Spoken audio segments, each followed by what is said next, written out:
Hello everyone, and welcome to my Young and the Restless Official 24 channel. I hope everyone is having a wonderful day. Before we begin, please hit the subscribe button and give this video a thumbs up. Phyllis Summers had always played with fire, but on this night, as the dim light from the Grand Phoenix suite fractured across Holden's bare chest and her trembling hands, even she understood she'd stepped into something far more dangerous than a typical scheme. This was the kind of trap she built for others, only to find herself caught in its steel jaws as she whispered to herself, "This is it. This is the only way to destroy Claire's game before she destroys everyone else." Holden stirred beside her, his breathing heavy, still half asleep from the night they'd shared, unaware that the woman lying inches from him was about to detonate a secret so catastrophic it would burn through the entire Newman Devon Abbott universe like gasoline on dry timber. Phyllis pushed herself up slowly, bracing her palm against the mattress, staring at Holden as if memorizing him for the last time before the storm hit. Her heart pounded. She knew Claire would come, because Claire always came, and once she knew the truth, there would be no going back. And that truth, the one Phyllis had buried under months of manipulation, lies, bribery, and a twisted, desperate mission to save her daughter and herself, was now ready to be unleashed. Holden murmured her name, but she didn't answer. Her eyes were fixed on the door, sensing the thunder rumbling outside the suite. Phyllis whispered, "It was all a setup. Everything." And as the clock ticked closer to the moment Claire stormed in, the memories of the night before crashed over her like a tidal wave, his lips, her trembling, the guilt tightening around her ribs, choking her, and she wondered if there was any chance she could undo the devastation about to unfold. Claire Grace Newman was already standing outside the door, fists clenched so tightly her nails cut into her palms. She hadn't slept. She hadn't eaten. She had only replayed the one sentence she heard from a security guard. Phyllis Summers went up to Holden's suite and never left. The fury in her blood was volcanic. She felt betrayed, humiliated, hunted like prey in a game she didn't even realize she had been dragged into. And as she threw the door open so violently it slammed against the wall, the sight that greeted her ripped the oxygen from her lungs. Phyllis sitting on the edge of the bed, hair tousled, robe loose, and Holden, half awake, confused, and very clearly naked beneath the sheets. The room froze in a suffocating silence. Then Claire's voice detonated, "What did you do?" It wasn't a question, it was a scream, a warning, a knife slicing through the air. Holden jerked up, startled, scanning the room as if trying to piece together what had happened. But Phyllis didn't flinch. She stood, pulling her robe tight, her eyes steady and eerily calm, no hint of shame, no explanation, just that cold, sharp readiness she had when she knew a war was coming. Holden, panicked, muttered Claire's name, trying to speak, trying to assure her that this wasn't what it looked like, but Claire cut him off with a roar so primal it shook him. "Don't lie to me." She stumbled back, hands trembling, eyes wide with disbelief, because despite everything, despite her instinct to distrust, despite Victor's warnings, despite her own nightmares, never once had she imagined Holden would betray her. But he wasn't the real betrayer here. No, the real serpent in the room was Phyllis, smiling with that infuriating blend of sympathy and smug righteousness. "Claire," Phyllis began softly, "there's something you need to know." Claire snapped, "Don't say my name." Her whole body shook as she pointed at the bed. "What did you do to him? What did you do to me?" But Phyllis stepped toward her, voice low, steady, lethal. "You want the truth? Fine. Here it is, I slept with Holden. And yes, it was a trap." The words shredded Claire's insides, but it was the next part that nearly dropped her to the floor. Phyllis inhaled shakily, gathering every piece of the secret she had guarded with the desperation of a drowning woman clutching the last plank of a sinking ship. "Claire. Holden wasn't my target. You were. And everything I did, every message, every meeting, every manipulation, was to push you into revealing your role in the attacks, the sabotage, the AI theft, and the setup against Kyle. I needed you to react. I needed you to break. Because you weren't going to confess, you never were. So I forced your hand." Claire stared at her like she was looking at a monster. "You set me up? You used him? You used me?" Her voice cracked, rage and heartbreak mixing into something terrifying. Holden, now horrified, swung his legs over the bed, grabbing for a shirt, his face white with shock. "Phyllis, what the hell are you talking about?" But Phyllis didn't look at him. Her eyes were locked on Claire. "I know your secret. All of it. And I needed proof." Claire staggered forward, tears pooling but rage burning hotter. "What secret? What proof?" Phyllis finally let the bomb drop. "You were working with Tucker, Claire. You helped him sabotage Newman and Jabot, because he promised you power. You helped leak the AI schematics. You told him where Kyle would be the night of the attack. And when things got messy, you tried turning everyone against each other so you could come out clean." Holden's jaw dropped. "Claire, is that true?" Claire shook her head violently. "No. She's lying." "I didn't," but Phyllis interrupted. "You want me to tell Holden everything? Should I tell him why you were so desperate to keep him away from Tucker? Should I tell him how he was your pawn the entire time?" Holden, devastated, whispered, "Claire, please say something." Claire opened her mouth, but no words came. And in that silence, Phyllis struck the fatal blow. "You were working against him, Claire. And when I figured it out, I needed to corner you. To expose you. So I used the one pressure point guaranteed to make you snap, Holden." Holden stared at Phyllis, disgusted. "So everything that happened last night was just a trick?" Phyllis swallowed. "Yes." The admission stunned him, but Claire was far beyond shock. She lunged toward Phyllis, grabbing her arm, voice tremoring with unfiltered rage. "You destroyed me. You destroyed us. You took everything." Phyllis yanked free, lifting her chin. "You destroyed yourself." Claire slapped her so hard the sound cracked through the room. Holden jumped between them, grabbing Claire, trying to hold her back as she screamed, sobbed, and fought against him like a hurricane. "Let me go. She set us up. She ruined everything." But Holden held her tight until she collapsed against him, shaking. Phyllis touched her cheek where Claire struck her, but instead of anger, there was something much worse, cold triumph. Because Claire's reaction proved everything she needed. The outburst. The panic. The fear.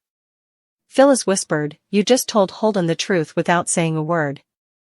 Claire's head snapped up, eyes blazing. "You think you won?" she hissed. "You think exposing me is victory? You think sleeping with him gives you leverage?" She stepped forward, face inches from Phyllis, voice low and venomous. "You just made the biggest mistake of your life. Because now I have nothing left to lose." And in that moment, the danger shifted. For the first time, Phyllis looked uncertain. Holden stepped back, realizing the storm had only begun. Claire wiped her tears with the back of her hand, breathing hard. "You want to know what really happened with Tucker? What really happened with the AI? What really happened the night of the attack? Fine. I'll tell you everything. But not because you trapped me, because I'm done protecting people who don't deserve it." Phyllis blinked, thrown off. Holden whispered, "Claire, what are you saying?" Claire shot him a broken glance. "You want the real truth? Tucker wasn't the only one pulling the strings. Someone else was helping him. Someone bigger. Someone Phyllis is too blind to notice." That froze Phyllis. "Who?" Claire smirked bitterly.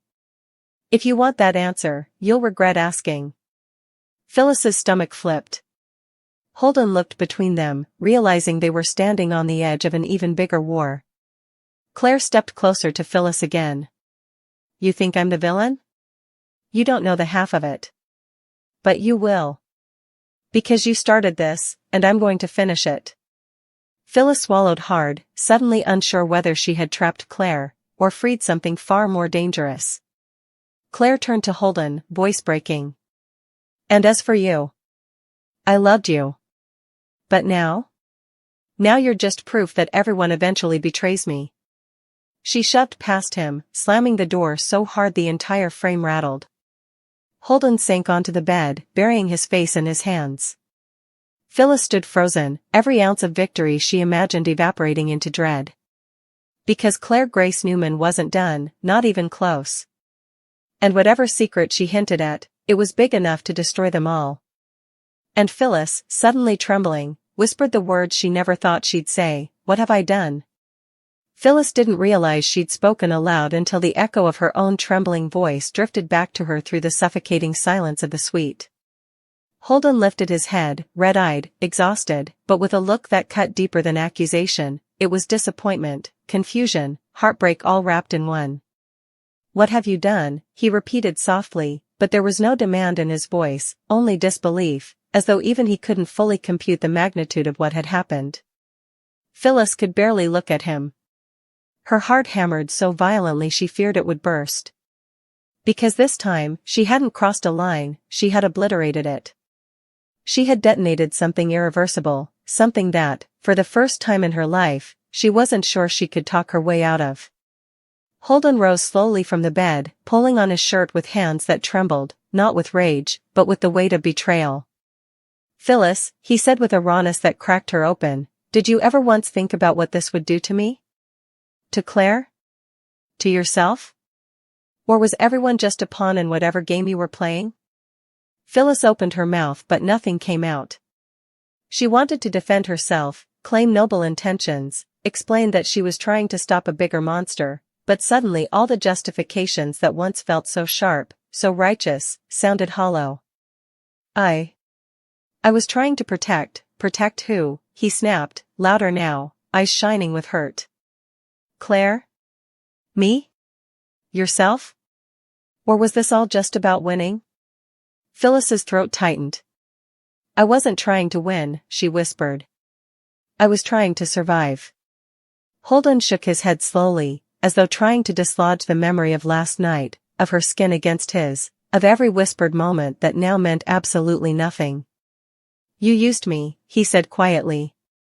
"I didn't think you were capable of something like this." Phyllis pressed her hands against her face, her breath shallow. "I didn't mean for it to go this far."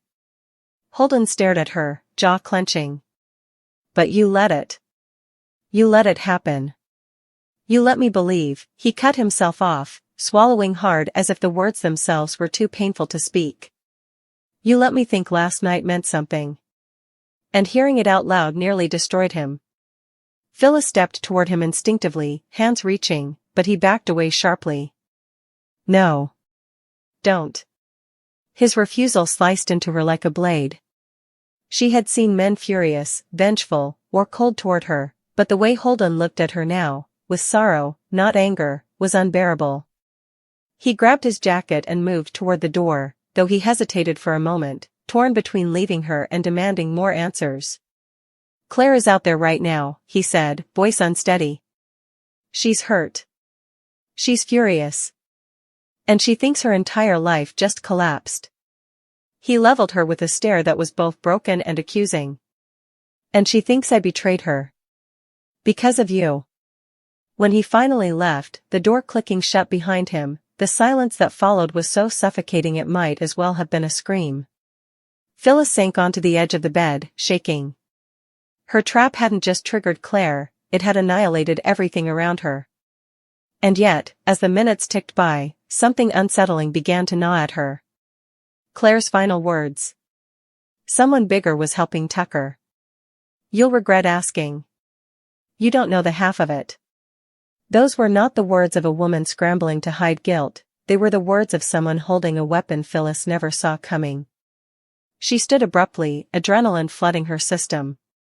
She grabbed her phone, flipping through messages, searching for the one thread she had missed, but everything looked the same.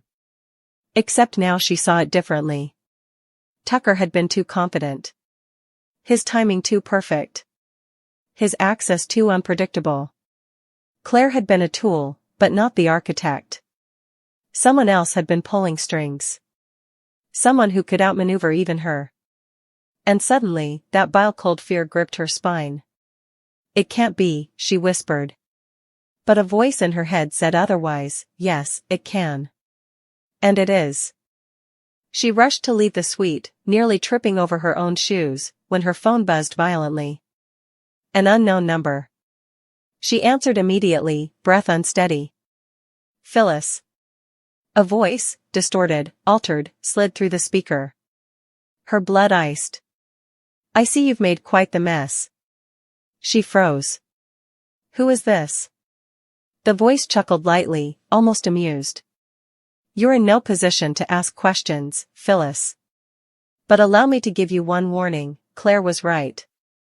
You don't know the half of it. But you will. Soon. Then the line went dead. Phyllis stared at the phone, trembling. She felt the walls closing in. Whoever that was, they were watching her. They were watching all of them.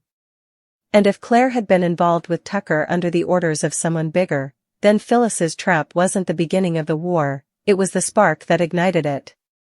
Meanwhile, Claire stormed out of the Grand Phoenix like a wildfire tearing through dry forest. People stared as she passed, she didn't care. Her lungs burned. Her vision blurred. She had never felt this betrayed, this exposed, this utterly unhinged. She walked blindly, ending up in Chancellor Park, collapsing onto a bench as a sob ripped through her chest, then another, then another. She clutched her stomach, rocking herself as if trying to hold the pieces of her shattered world together. Holden.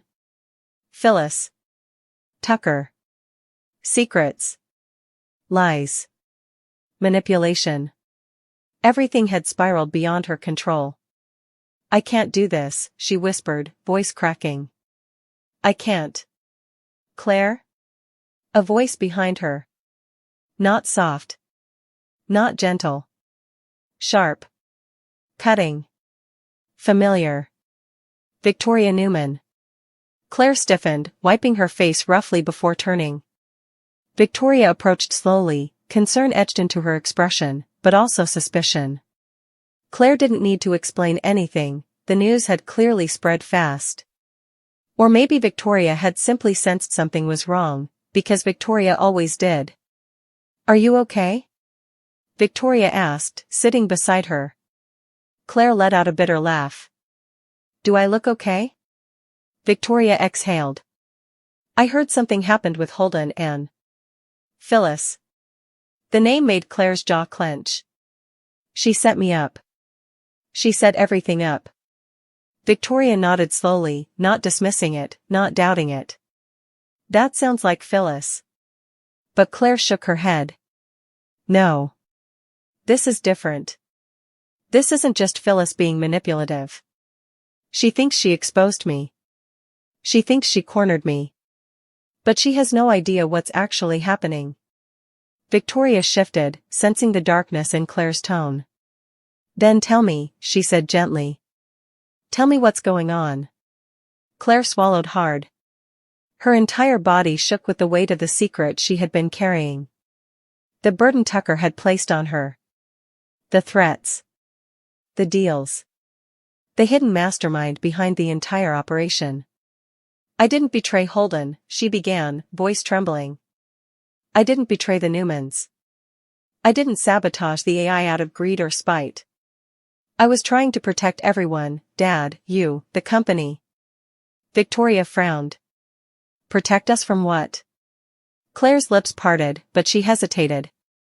How could she even say it? It sounded insane. And once she said it, everything would change. The person Tucker was reporting to, Claire whispered. The real person behind everything, wasn't me. Wasn't Tucker. It was. Her phone buzzed. She looked down. A message from an unknown number. A single sentence. Do not tell her. Claire's blood ran cold. Not here. Not now. Not yet. She shoved the phone away before Victoria could see the screen. I can't, Claire whispered, voice cracking. Not yet. But someone is coming after us. All of us. Victoria stiffened. Who? Claire looked up with haunted eyes. Someone who wants the Newman name in flames. Holden found Claire a half-hour later, but he nearly didn't recognize her. Her eyes were swollen, her expression hollow, her posture brittle, like she might shatter from a single touch.